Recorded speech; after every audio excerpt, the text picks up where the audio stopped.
और मैं अपने सुप्रीम कोर्ट को ये एहसास दिलवाना चाहता हूँ, एतमाद दिलाना चाहता हूँ कि जिस तरह के अटैक किए जा रहे हैं, जिस तरह की कॉन्स्टिट्यूशन की वायलेशन की जा रही है, ये श्रीखान नवाज शरीफ माफिया, मैं सुप्रीम कोर्ट को फिर से एतमाद दिलवाता हूँ कि हम आपके साथ खड़े हैं। कौम आपके साथ है। कौम तंग आई हुई है इन लोगों से, जो कि एक कानून है गरीब के लिए आज तक और एक है ताकतवर के लिए।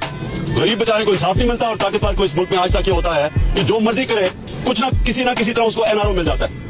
यानी ये किस तरह के ये मुल्क को किधर लेके जा रहे हैं। जिस आदमी को जेल में डालना चाहिए, यानी ये खुद ही पाकिस्तान के सिस्टम को क्रिमिनलाइज कर रहे हैं। यहाँ इनके ऊपर पलंदे हैं चोरियों के। 30,000 करोड़ रुपए की इन्होंने बताने के बाहर पैसा कैसे गया।